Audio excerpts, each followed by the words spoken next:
유시민 작가의 그럼 이런 돌출 발언 같은 경우에는 네. 후보 전략 차원에서 정청래 후보에게는 선거에서 득입니까 실입니까?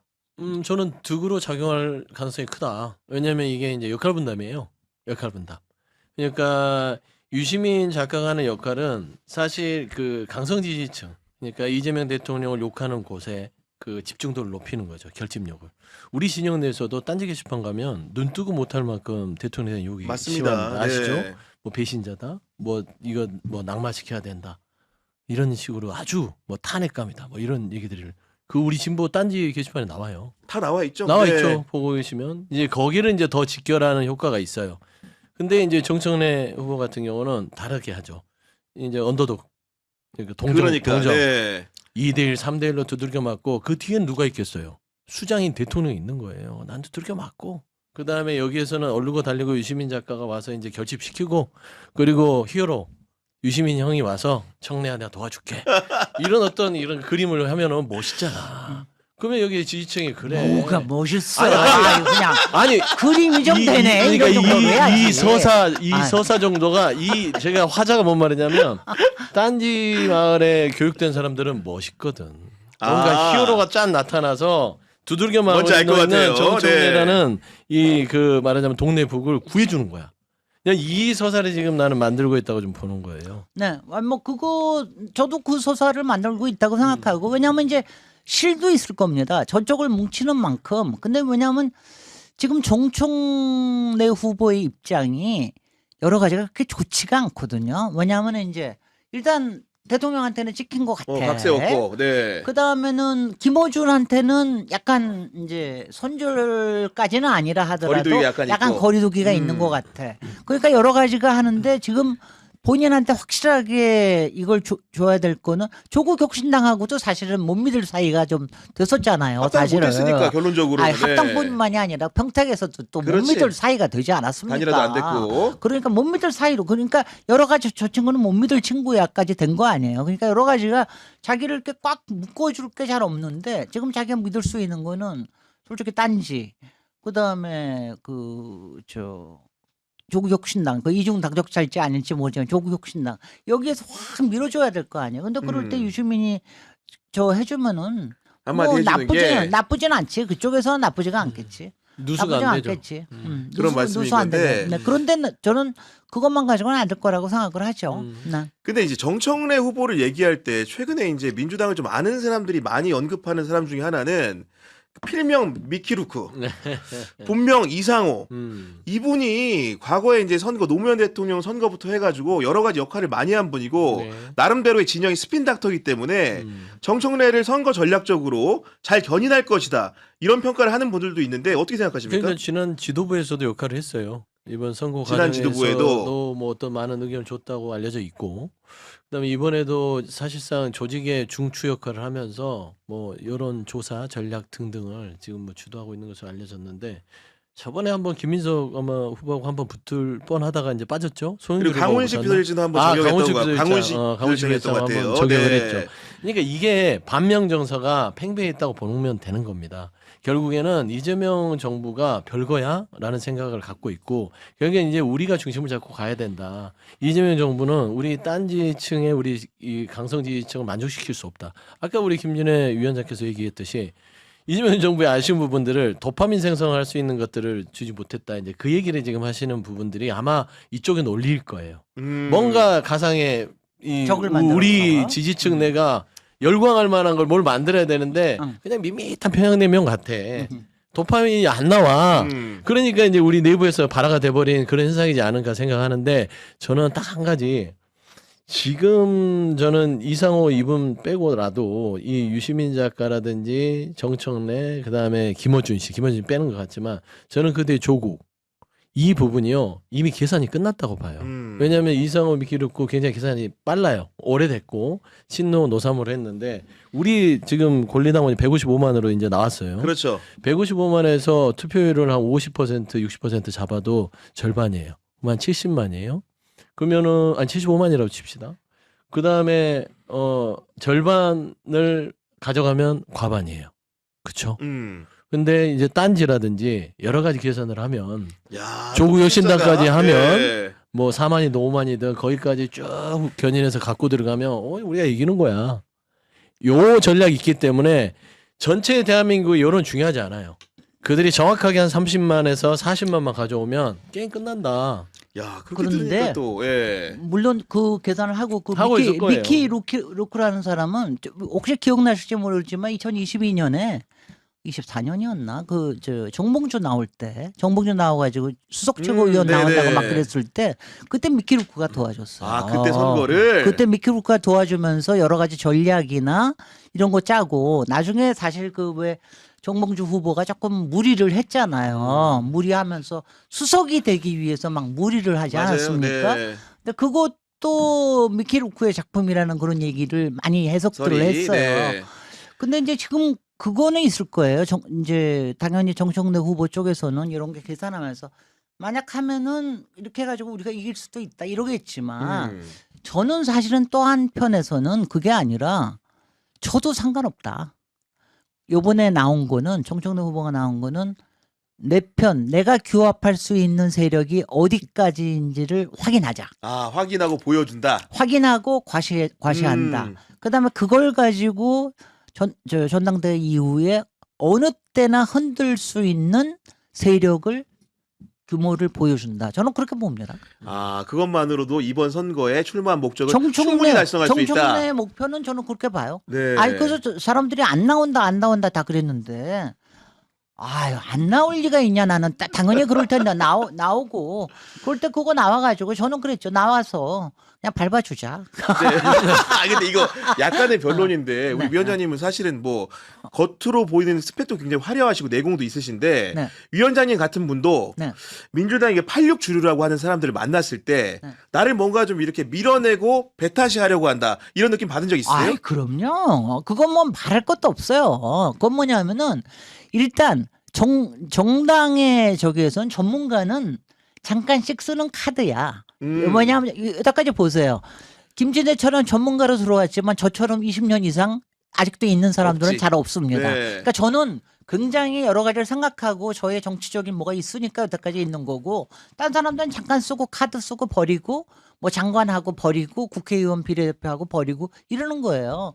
끊임없이 그렇게 당연하죠. 뭐 386뿐만이 아니라 네. 뭐 친노 세력도 마찬가지고 친노 세력도 노무현 대통령님이 저를 좋아하셨거든요. 제가 좋아한 이상으로 저를 좋아하셨는데 친노들도 이건 뭐냐면은 그래 노무현 대통령이 너를 인정하는 것 같으니까 같이는 놀아줄게. 근데 너는 친노는 아니야. 이런 게 명확해요. 그렇구나. 같이는 그리고 김진애는 뭐 사회적으로 임용도 하고 그렇죠. 그 실력도 분명히 써먹을 때도 있고 그러니까 그런 거 할 때 써준다. 그렇지만 너는 우리 서클은 이너 서클은 아니야. 아니다. 뭐 이런 게 당연히 있죠. 아, 왜 이거 여쭤봤냐면은 네. 대통령을 상대로도 혹시 유시민 작가나 그를 비롯한 그 86 주류들이 네. 그런 똑같은 생각을 할까 걱정돼서 말씀드리는 거예요. 아니 예. 똑같은 생각 한 거 여태까지 못 네. 보셨어요? 봤죠? 예. 아니 못 보셨어요. 그러니까 제가 이재명한테 동병상련을 느끼는 거는 저는 그렇기 때문에 느낀 겁니다. 그리고 민주당이 정말 새로 거듭나고 커질라고 그러면은 이렇게 약간 아싸가 이걸 잡아서 새롭게 가야 된다. 왜냐하면 솔직히 DJ 하나 빼놓고는 다 아싸였습니다. 노무현 아싸 아니었습니까? 아싸죠. 아싸죠. 네. 그다음에 솔직히 문재인도 바깥에서는 물론 거기선 주류의 장이지만 바깥에 있을 때는 아싸였죠. 그다음에 이재명도 아싸잖아요. 왜냐하면 대통령은 그런 사람이 될 수밖에 없다고 생각이 되거든. 근데 그게 다시 주류로 되느냐 아니냐는 굉장히 쉽지가 않은 일이고요. 나는요, 정말, 유시민 정말 못됐어. 내가 정말 못됐다고 생각하는 게 한 번, 이재명, 그때가 도지사였땐가, 언젠가 하여튼 나와서 토론하고 있을 때였어요. 그때 뭐라고 그러는 줄 아세요, 유시민이? 이재명 뭐라고 했죠? 후보한테. 그때 도지사인가 아니면 대선, 경선 때였나 말이죠. 그렇게 뒤에 개파가 딱 버텨주지 못해서 부럽죠. 약을 넣죠. 이런 거야. 그러니까 당연히 이재명 그때 후보가 당연히 부럽죠 얘기를 했죠. 당연히 알 수가 없죠, 부럽죠. 당연히. 예. 어떻게 얼마나 부럽습니까? 왜냐하면 그게 있으면 만약 그런 게 가지고 김진애를 서포트했으면 김진애도 벌써 이만큼 떴지. 그렇지. 예. 저는 그런 점에서는 저는 뭐 그거는 그러니까 안데 그걸 갖다 얄밉게 그 앞에서 하여튼간에 얄밉게 그 앞에서 부럽죠. 없으니까 부럽죠. 뭐 이러고서 하니까 얼마나 얄밉습니까? 아무튼간에 그 말씀드리기가 더 이제 충분히 아. 이해가 가는 상황인데 그리고 이제 이번 전당대회에 사실은 두 분만 이렇게 당대표 후보가 아니라 송영길 후보도 나와 있는 상황인데 대체로 이제 언론이나 이렇게 평론하는 분들이 뭐 우열을 가릴 때 1, 2등 후보를 가리다 보니까 상대적 주목도가 덜한 건 사실인데 송영길 후보도 보통 사람 아니지 않습니까? 전직 당 대표를 했죠. 네. 정청래 대표보다 선배예요. 당 대표로서는 선수도 많죠. 그다음에 광역단체장을 유일하게 했던 사람일 거예요. 3명 후보 중에는.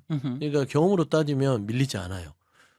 심지어 이제 뭐 김민석 전 총리도 외국어를 잘하지만 송영길 의원도 외국어에 매우 진심인 능통하고, 양반이다라고 봤을 때 모르겠어요. 정청래 후보는 그런 면에서는 김민석, 송영길 두 후보보다는 좀 역량 면에서는 좀 떨어질 수 있죠. 선수 뭐 당 대표는 이제 뭐 비슷하고 그다음에 단체장 안 해봤으니까. 근데 저는 이제 송영길 후보에 대한 평가를 하자면 정청래 후보는 송영길 후보가 엄청 미울 거예요. 이게 양자구도면 해볼 만한데 삼자구도는요. 이거는 정말 한번 죽었다 깨나야 이길 수 있어요. 그럼요. 삼자 구도는 게다가 선호투표야. 선호투표. 네. 그러니까 죽었다 깨나면 이길 수 있는 구도가 돼버려서 정말 이게 참 말을 못할 건데 그래서 전략적으로 유시민 작가가 뛰어들어서 이렇게 할 수밖에 없다. 아, 이 판이 그냥 플랫하게 양자보다는 만들려고? 플랫하게 예. 만들기도 하고 저도 차선책으로 출구 전략을 짤 수가 있거든. 유의미한 2등으로 져야만 뭐 정기 개편에 있어서 지분을 챙겨서 나올 수가 있어요. 그렇죠. 집 나갈 때 먹는 네. 거 가락지랑 뭐 좀 챙겨서 나올 수 있거든. 근데 여기서 그냥 내쫓기게 되면 정말 정치적으로 사망이에요. 그러니까 송영길 의원 자체의 이 이번 선거의 의미는 모르겠어요. 이게 뭐 김민석 후보를 보완제라든지 스토리지 개념으로 저장소 어떤 늘 뒷받침해주는 개념으로 생각하면 안 될 것 같다. 향후에 어떻게 될지 모르겠어요. 말을 들으면 김민석 후보가 무너질 수 있는 상황에 왔을 때는 여기서 옆에서 버텨줄 수 있는 거고. 그렇죠. 네. 그래서 이게 이 상호작용을 하는 거라서 저는 궁극적으로 저는 3명 후보에 대해서 평가하고 싶지는 않아요. 중요한 건 이번 선거가 이재명 대통령과 이재명 정권의 집권 연차를 지킬 수 있는 선거의 결과가 나왔으면 좋겠다. 그 외에는 생각할 필요가 없어요. 그래서 나는- 정청래 후보도 나는 좀 뭐- 생각을 고쳐 먹었으면 좋겠어. 나는 생각할 필요가 없다고 생각하는 게, 정청래는 지난 10개월 동안 정말 그러니까 여당 대표답지 않은 여당 대표였어요. 그리고 선거까지 망해 먹었어. 그런데 무슨 연임이야? 자격 자체가 없다. 저는 그렇게 생각하는 거고. 송영길 대표 정말 살아 돌아와서 너무 고맙고. 근데 송영길 대표야말로 지금 꽃놀이패 아니에요. 꽃놀이패다. 이거 해도 되고 저거 해도 되고 여기서 조져도 되고 또 대표 해도 되고 안 해도 되고. 근데 송영길 대표는 이미 대표 했단 말이죠. 한번 했죠. 대표하고 다른 거를 해도 충분히 적이고 그다음에 대통령하고 신뢰관계도 분명히 있고. 근데 저 김민석은 아직 한 번도 안 해봤잖아. 그리고 대통령이 일단 보니까 잘해볼 것 같잖아. 거기다가 정말 김민석 대표야말로 딱 여당 대표다운 여당 대표가 될 만한 자락이에요. 그러니까 지금 기회를 한번 주는 게 맞지. 그러니까 2년차, 3년차에 이런 여당 대표다운 여당 대표가 있으면은요. 네. 정부에서도 좋죠. 그리고 난 요번에 나는 좀 내가 요새 김민석 후보께 내놓는 거 보면서 저 사람 그동안 답답해서 어떻게 살았나 싶어 총리하면서 맨날 재미없게 맨날 의전하고 뭐 숙이고 막 맨날 이러했는데 요번에 정당 개혁에 대해서 나오는 거 저도 그다음에 봤습니다. 정치 예. 개혁에서 나오는 아젠다 같은 거 보면은 막 갈고 닦은 게 보여요. 열심히 고민하고 그다음에 전략까지 다 세워놨구나. 그래서 제가 보면은 대표 되자마자 그런 거 착착착착 할 수 있는 사람이고요. 그다음에 저는 이제 이 생각을 제가 굉장히 많이 하는데 지금 솔직히 이제 정청래를 나중에 이제 그 조국혁신당하고의 뭐 통합이나 통합 이런 문제. 것 때문에 저거 하는데 저는 이 점에 대해서도 김민석하고 의견이 같습니다. 아, 저는 김민석과 왜냐하면 의견이 같다. 통합에 있어서도 김민석이 대표로 있는 게 더 나아요.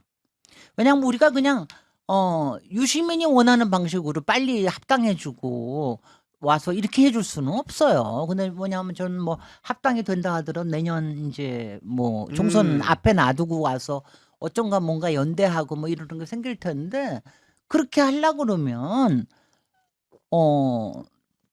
훨씬 더 김민석이 나아요. 김민석은 왜냐하면 말하자면 전략도 있고 그러니까 전략 전술로 한다. 그리고 크게 통합을 해도. 같이 이기자, 네. 같이 이기자는 쪽으로 갈 거기 때문에 그게 훨씬 더 낫겠다라는 생각에서 저는 통합 쪽에서도 아마 김민석이 잘할 거고요. 그다음에 유시민에 대해서 한마디 더 하면은 내가 지금 막 유시민에 대해서 내가 뭐 거의 포기도 했고 뭐 그러지만 내가 요번에 정말 못됐고 정말 몹쓸 사람이다. 예. 나 이런 생각까지 야, 그런 드는데 생각까지 심지어. 왜 그러냐면은 유시민이요. 왜냐면 우리는 이러지 않았습니까? 지난번에 재건축 저거 나올 때까지만 하더라. 이번에는 좀 한참 좀 텀이 있다가 나올 것이야 이랬잖아요. 근데 바로 나오고 그러잖아요. 이 양반도 정청래하고 똑같아요. 이번에 자기 힘을 과시해 보지 않으면 자기 힘이 안 생기는 거야. 그런 그 것 같습니다. 이후에. 네. 그러니까 그 힘을 지금 휘두르고 있는 거예요. 그리고 유시민은 기본적으로 센터병에 있는 사람입니다. 그러니까 한 번 휘두르면 그야말로 세게 휘두르지 않으면 안 돼. 대통령하고 난 붙겠어. 이렇게 하지 붙어도? 않으면 붙어도 네. 대통령하고 붙겠어. 그러니까 제가 보기에는 완전히 정말 각오하고 지금 자기 힘을 보여주고 있는 거예요. 자, 근데 힘을 보여주기 위해서는 정청래 유시민만 힘으로 안 되는 게 그에게 누군가가 강력한 힘이 될 수 있는 마이크를 넘겨줘야 되는데 네. 그 마이크를 김어준이 제공하지 않았습니까? 네. 그런 부분에 대해서는 어떻게 생각하십니까? 아니 뭐 김어준은 이제 제가 보기에 제가 이제 김어준을 맨날 하도 위험하다 데인저러스 하고 다녀서 그게 좀 효과가 있어서 그러는데 김어준은 지금 약간 좀 깐을 보고 있습니다. 지금은 그리고 좀, 보니 네. 뭐 그리고 김어준도 이거 알거든요. 김어준은 스타일이 뭐 사람마다 다 그러는데 못 먹어도 고우 하는 사람이 있는가 하면 정청래처럼 김어준은 못 먹을 때는 뺐다가 그다음에 다시 깐을 봐서 다시 또 조절을 잘하는구나. 치료하고 네. 이럴 사람이라서 지금으로서는 뭐 별로 그렇게 그쪽에다가 크게 대주거나 그러지는 않을 아니 것 뭐 같아요. 전당대회 국면에서 뭔가 좀 이렇게 뭔가 논쟁이 확 갈 때는 네. 지금 김어준 총수가 역할이 지금까지는 크게 없었는데 남은 기간에 우리 소장님이 보기에는 김어준 한번 세게 갑니까 안 갑니까? 한 번은 갈 거예요. 한 번은 간다. 네. 일단은 이제 이게 밀고 당기는 걸 잘하는 장사꾼이다. 근데 김어준 씨는 정치인은 아닌 것 같아요. 근데 이제 정치에 관심은 있는데 사실 이게 저번에 한번 다스베이드 하고 나서 편집하고 살짝 호흡 조절하잖아요. 부르잖아 다. 그렇지. 김범희 후보까지 다 불렀어요. 네. 그리고 요새는 이른바 요새 밑에 많잖아. 네. 하청이 영역이 이제 많잖아. 하청 뭐 이번 요즘. 뉴스도 그렇고 네. 뭐 여러 가지가 많잖아. 뭐 그러니까 모시기도 그쪽에다가 계시고. 딱 해주면 되지. 맞아요. 해주면 되지. 김어준도 완전히 이제는 총수가 돼버려가지고. 근데 김어준 총수가 개별 인터뷰 증언했고 지난번에도 김민석 후보 나왔을 때 약조를 받은 게 뭐냐면은 여기서 토론할 때 나와달라 그랬거든요. 저는 그 토론이 굉장히 흥미진진하게 진행이 될 것 같은데 솔직하게 만약에 김민석 후보를 뭐 공개적으로 지지하신 분들은 아닙니다만은 개인적으로 김민석 후보가 그 토론에 초청을 받으면 네. 나가야 됩니까 안 나가야 됩니까? 나가야죠. 어떠겠어요? 나는 나가야 당연히 됩니까? 나가지. 네, 당연히 나가야죠. 됩니까? 예. 적진이든 월간 조선이든 뭐 TV 조선이든 어딘지 나가야지. 나가야 된다. 후보는 네. 어딘지 그럼. 나가야 되는 거지. 그거는 가릴 게 없고 가리는 게 그리고요. 이상한 왜냐면 워낙 약간 적대적인 데 나가서 잘해야 진짜로 잘하는 거예요. 지난번에 김민석, 김어준 후보 둘이 인터뷰한 거 잘했죠. 저 잘했잖아. 김진애가 왜 떴는데 김어준하고 잘 붙어서 떴는데. 방법을 알아요, 방법. 아주 훌륭하십니다. 아니 근데 그럼에도 불구하고 지지자 중에 김민석 후보 지지자 중 일부 같은 경우에는 거기 가면 분명히 질문 세팅이나 이런 게 김민석 후보한테 우호적이지 않을 것이다. 뭔가 꼬임수가 있어서 덫을 놓고 기다렸다 딱 잡아칠 수 그걸 있다. 이겨내야 네. 실력이죠. 실력입니까? 그렇죠. 네. 그러니까 비단기만 가면 실력이 안 되고 그럼요. 저는 그런 데가 깔려 있을 때는 가서 정말 자기의 실력 발휘를 하고 와야 된다. 그래야만 인정받는 것이고 거기 가서 아픈 소리를 세기를 받고 와야 사실 그 호랑이를 잡을 수 있어요. 호랑이 굴에 못 들어가면 우리도 즐겁잖아. 그런 거 보면은 시원하고. 시원하고 아니, 근데 좋잖아. 오히려 토론하면 또 이제 공격적인 태도만 놓고 보면 네. 우리 또 이제 송영길 후보가 보통 사람이 아닌 분이라. 그리고 송영길이 네. 워낙 센 걸 해주기 때문에 그건 있죠. 보완제가 된다. 예. 요새는 송영길이 버퍼 역할을 많이 해주잖아요. 그러니까 이제 김민석은까지 I'm gentleman 이럴 수가 있고. 내가 봐서는 송 후보도 이제 그만하셔야 돼. 아 그래 너무 화내는 건 하지 마라. 너무 과했고 원래 그래요, 이제 예. 물병을 던져버린다 이거까지는 이제 끝났어야 되는데 이제 목을 베고 이런 거는 그만하시고 네. 이제 좀 정책적인 부분 많이 아는 분이에요. 아시잖아요. 그럼요. 정책에 진심인 양반이라서 음. 저는 정책적으로 비전을 좀 제시하면서 네. 좀 이렇게 좀 민주당 전당대회가 이재명 정부의 성공을 이끄는 자양분이 됐으면 좋겠다. 저는 정청래 후보가 검찰개혁 1인 1표제 이거 외에는 내용이 없다는 게 참 서글퍼요. 지난 1년을 당대표를 했으면 당의 어떤 내용을 채워서 갈 수 여당 있는데 대표가 아니야. 없어. 그냥 어떤 느낌이냐면 포장지 같아요. 네. 내용물이 없는 그냥 포장지만 가지고 무슨 포장도 안 좋은데. 아니 하여튼 뭐 이제 그런 이런 수소 포장 같은 느낌이라서 안타까워. 부풀려져 있다 이런 네, 말씀하시는 그런 것들을 건데. 옆에 있는 후보들이 던져서 토론하고 치열하게 뭔가 상의를 하고 이런 모습을 보여줘야만 좀 제자리에 돌아올 아니 텐데. 근데 저는 이해가 돼. 유시민 작가도 대통령을 비판한 논지라는 게 다양한 층의 정책적인 평가가 존재하는 게 아니라 네. 오로지 원툴 검찰 개혁만 가지고 지지자들 설득하려고 드는 게 이게 먹히는 사람이 있겠지만 정반대 생각을 가진 사람도 많잖아요. 네. 정말 누구를 보고 대화를 하는가라는 의심이 들 때가 많아요. 아 저는요 여기서 이제 잠깐 모드를 바꿔서 제가 유시민이 정말 못되고 몹쓸 사람이라고 그랬는데 모드를 조금 바꾸면 너무 외로운 사람 그리고 너무 게을러진 사람 이렇게 된 게 아닌가. 왜냐하면 이런 게 있습니다 당연히. 그러니까 솔직히 유시민이 아쉬운 게 뭐가 있어요. 그죠? 왜냐하면 자기가 원하면 매부쇼 나갈 수 있어. 그렇죠. 다스베이더도 나가. 뉴스공장 나가. MBC 나갈 수 있어. 얼마든지. 그다음에 뭐 책 하나 쓰면은 쫙 또 나가. 뭐 그러니까 그러니까 아쉬운 게 하나도 없는 사람이에요. 출연료도 많이 받고. 그다음에 아니 조회수가 많이 나오니까 당연히 출연료는 많이 조회수 많이 줘야죠. 나와. 맞아. 솔직히. 선거방송하면서 그러니까. 내가 그 아니 상실감을 느꼈어. 그리고 자기가 좋아하는 사람 가령 뭐 황교익 선생하고 낚시만 다니든 자기가 좋아하는 사람만 만나. 그러니까 유시민한테 쓴소리를 할 사람을 제가 보기엔 하나도 안 만나. 야, 그다음에 이것도 거꾸로의 문제네. 그다음에 딴지만 본다고 그러셨잖아. 맞아요. 네. 맨날 그러니까 자기 좋아하고 맨날 우쭈쭈 해주고 그러니까 자기가 너무너무 훌륭하다고 생각을 하는데 제가 보면은 너무 게을러요. 왜냐하면 요새 팩트 체크도 안 하고 논리 체크는 또 안 하고 완전히 뭐 느낌으로 해요? 내가 제가 네. 보기에는 너무 게을르고 그러니까 정말 올드보이가 돼. 그러니까 올드보이라는 게 딴 게 아니라 자기네들 친한 사람들끼리만 노는 게 올드보이 아닙니까? 동창생들끼리만 그렇죠. 네. 노는 그러니까 올드보이가 돼가는 거예요. 그러니까는 그러니까 재미가 없어. 그러니까 맞아요. 정말 유시민 보고 있으면 그러니까 어떤 때 보면 안쓰럽다는 생각도 드는 거예요. 그러니까 후각에 의존하는 거예요. 오감에만 이제 의존을 말이죠. 해서. 후각이 그거 아세요? 후각이 제일 원초적인 감각이야. 그러니까요. 그게 나는 이번에 그것도 정말 저 사람 몹쓸 사람이라고 그러는 게 가장 원초적인 감각을 가지고 그 평가했잖아요. 평가를 예. 했잖아요. 썩어가고 있다. 이재명 대통령을. 그러니까 그게 정말 못된. 그게 이제 못된 근원적으로 사람, 뭐냐면 못된 거야. 철저한 꼰대 정신과 순혈주의예요.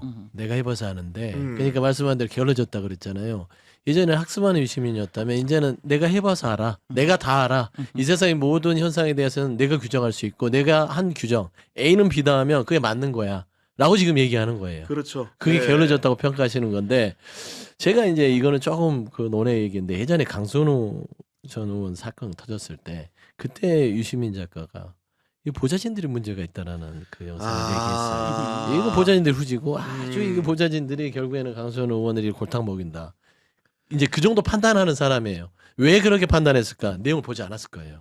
그냥 감각적으로, 느낌적으로. 그리고 자기들끼리 한 얘기만 가지고 그렇지. 네, 가까운 그러게 사람들끼리 이제 평가를 하는데 이번에 네. 어물전도 본인들끼리 한 얘기만 가지고 딴지라는 그 동네에서 나온 얘기만 가지고 지금 썩은 내가 진동한다 이렇게 하는 거예요. 그리고 이제 유시민 작가의 그런 포인트 자체는 이재명 정부가 이제 중도 보수를 확장하는 부분들, 인적 채용의 문제 같은 것도 지적을 했기 때문에 마지막 얘기 좀 간단하게 좀 해보면은 어쨌든 서영주 소장 같은 경우에도 방송을 워낙 많이 하시고 네. 또 보면은 뭐 진보적인 성향 인물들과만 토론하시는 게 아니라 다양한 범주에 있는 분들과 하시는데 보수랑 많이 해요. 보수랑 많이 하시는데 네. 솔직히 보수 중에서도 아 이런 사람은 우리 진영에 한번 좀 이렇게 데려왔으면 좋겠다. 욕심이 가는 사람 있습니까? 뭐 있긴 있죠. 근데 말은 할 수 없어요. 아 그래요? 아, 그 대충 그의 형상만 얘기해 주면 뭐 형상이 뭐 네. 말한다면 안드로메다로 안 간 사람이라면 저는 같이 일할 수 있는 사람들이 꽤 많아요. 아 그렇군요. 네. 그리고 이 정치라는 것들이 보수와 진보가 서로 만나서 다른 의견을 가지고 생산물을 아니, 꺼내는 건데 제가 이 얘기하면 그러는 제가 오늘 아주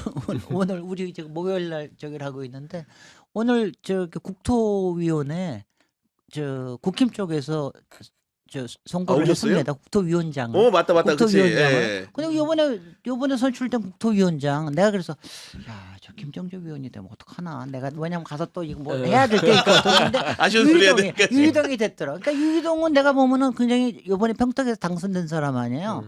내가 요번에도 보니까 김영남, 조국, 유희동하고 셋이 토론하는데 아니 유희동이 멀쩡한 사람으로 보이더라니까. 그 사이에서 멀쩡한 사람으로. 그러니까 말씀하신 유이동이 네. 정책적으로 좀 학습이 된 사람이에요. 글쎄요. 그렇구나. 그러니까 모자란 출신이고. 모자란 출신이구나. 그러니까 예. 물정을 알고 세상이 어떻게 돌아가는 물정을 알고 그거에 어떤 판단을 하고 이게 돼 있는 사람이야. 그러니까 그런 사람은 자꾸 그런 사람은 뭐 나중에 뭐 정계 개편 한다고 하면 예를 들어서 영입을 한다면 근데 그런 식으로 정계 개편이라는 거는 그렇게는 안 될 테니까. 그러니까 유이동 국토위원장 같은 경우는 죽어라고 지리서를 써본 사람이에요. 네. 그러면 지리서를 쓰려면 공부를 해야 되거든. 그래서 그러니까요. 내용이 네. 있을 수밖에 없고 저는 이제 그 중도 확장에 대해서 아주 그걸 악마화시키는 유시민 작가한테 정확하게 얘기하면 본인은 노무현의 정신과 김대중 정신을 다 깡그리 무시하는 거예요. 저는 김대중 대통령의 제3의 길이나 대연정이나 진보와 보수의 사이라는 책에는 다 지금 이재명 대통령의 구조적 다수의 내용이 들어가 있어요. 거기가 씨앗입니다. 근데 그거를 다 무시하고 지금 구조적 다수가 잘못됐다? 뭔 소리 하는 거예요. 그다음에 이해찬 전 총리의 배우자를 후원회장으로 데려간 정청래 후보에게도 이거 이율배반적입니다. 이율배반이다. 이해찬 대표가 가장 그 당시 2018년도에 구조적 다수의 근본으로 당을 운영했어요. 그래도 2020년도에 우리가 180석을 가져올 수 있었던 그렇습니다. 겁니다. 그거를 실행했던 이해찬 대표의 그 정신을 가진 배우자를 데려와 놓고 지금 정치인의 후배는 뭐 합니까? 우리끼리 잘 사자 하잖아. 이게 완전히 제가 이런 거를 보면서 정치를 모르는 사람들은 그냥 이해찬 전 총리가 뭐 지지하나 보다 이런 식으로밖에 하는데 이렇게 하면 안 돼요, 정치. 유시민 왜냐면 저도 유시민처럼 이렇게 합시다. 인간적으로 유시민이 굉장히 외로워질 것 같아요. 제가 왜냐면 저는 솔직히 유시민이 그야말로 독고다이 같은 사람이에요. 유시민한테는 솔직히 김대중 DJ든 노무현이든 그렇게 특별하게 존경하는 사람이 없습니다. 난 그냥 뭐니 지식인으로서 누구를 특별하게 존경하는 사람이 뭐 오손 웰스인가 뭐 조지 오웰 하나 존경하는 것 같고 막 1984년 쓴 조지 오웰. 그러니까 이게 보면은 특별히 누구 존경하지 않고 그다음에 사람이 따뜻하지 않고 사람에 대한 애정이 있지 않고 왜냐하면 제가 알솔신잡하고 그럴 때 본 게 이 양반이 옛날보다 훨씬 더 인간적이 됐구나. 그다음에 따뜻하구나.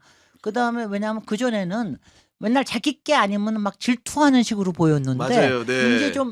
이제 껴왔는구나 이런 게 보여서 야 참 괜찮다 그랬는데 이제 원래의 성격으로 돌아가 버린 것 같아요. 그렇게 되면은 이제 강박한 이제 노인네가 되는. 강박한. 근데 이제 두 분 뭐 의사 다 똑같겠지만은 아니요. 왜냐하면 제가 이해찬 총리 요번에 이해찬 총리 돌아가셨을 때 왜 이해찬 총리 대신을 해줄 수 있다고 막 김어준이 막 띄우고 그랬잖아. 어린 밤그릇도 없는 게 이해찬이야말로 겉으로 보면은 막 까칠하고 뭐 까탈스럽고 난리잖아요. 실제로 아니에요? 그 양반이요. 그래요? 인간적으로 그래요. 엄청 챙기고. 엄청나게 정말 김민석의 뒤를 다 봐준 것도 이해찬입니다. 왜냐하면 그래요? 저런 인재가 됐을 때는 그러면서 김민석 욕도 해. 욕을 하면서도 저 친구가 뭐가 있을 땐 또 다 봐줘요. 그러면서 사람을 이렇게 제가 얼마나 이해찬 총리한테 대드는데도 김진애는 좋아해. 그거 뭐냐면 그 사람은 하여튼 똑똑한 사람을 좋아합니다. 그리고 이렇게 그러니까 그렇게 품이 넓은 사람. 안에 재질을 보는 거겠죠. 쉽게 얘기해서. 그러니까 자질 있고 네. 그다음 같이 일할 수 있고 그렇죠. 이런 사람들을 보는 거. 이해찬 총리는 그런 게 있는데 요즘에는 너무 혼자야. 강팍하다는 말에 딱 맞나. 나도 제가 이제 그 필연적 실패? 저는 그거를 정확하게 유시민 작가가 곧 겪게 될 것이다. 개인 이재명 정부 대통령이 그렇죠. 아니라 개인적으로 대통령이 아니라 유시민이 필연적 실패기로 접어들 실패기로 것이다. 이미 네. 접어서고 있다라고 저는 보는 것이고 본인이 지금 하고 있는 메시지와 여러 가지의 이 걸어가는 길이 절대 저는 이 지금 국정을 흔들 만한 그 정도 위치에 있지는 않다. 그리고 저는 후배들한테 하는 그 언행을 보고 끝났구나 이분은. 그러니까 어른의 범주에서 벗어나 버렸어요.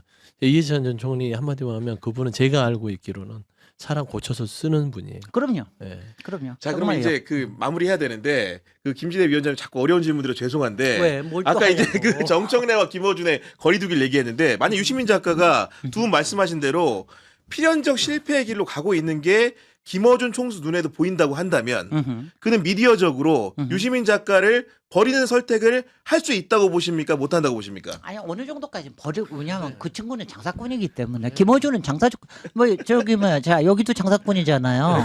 그러면 제 돈 조회수 아니에요? 아니요 조회수가 나올 때까지는 데려다 빨아먹어야지 그잖아요. 그러니까 그렇죠. 유시민이 예. 나와서 조회수가 올라간다. 뭐 얼마 전에는 한 400만 올라갔는데 지금은 뭐 한 200만밖에 안 나오더라도 조회수 나올 때까지는 빨아먹겠지. 근데 이제 뭐 인간적으로 그렇게 이렇게 막 가깝고 그러지는 않을 것 같아. 그럴 것 같아요. 비슷하게 생각하십니까? 아 그럼요. 네. 그날 김어준 씨는 이미 눈치를 챘어요. 네. 편집할 때부터 영민한 사람이에요. 그걸 아, 이제 이것도 최욱 씨가 주워 먹은 거지. 아 그렇지. 근데 유시민이 그런 점에서는 최욱이 훨씬 더 인간적이지. 그렇지. 이런 훈훈한 마무리로 오늘 방송을 그런데 네. 하나 한 가지만 더 하면 유시민 제가 저거 하는 거 저는 이렇게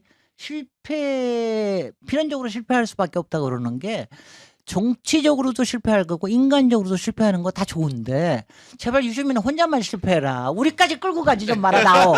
이거로 마지막으로 하겠습니다. 야 정말 현답해 주셨습니다. 오늘 방송 마무리하도록 하겠습니다. 지금까지 김진애 위원장, 서영조 소장과 함께했습니다. 경향TV는 내일 오후 4시에 인물비상구로 여러분 찾아뵙도록 하겠습니다. 여러분들의 많은 관심과 시청 부탁드립니다. 오늘도 긴 시간 시청해 주셔서 감사합니다. 감사합니다.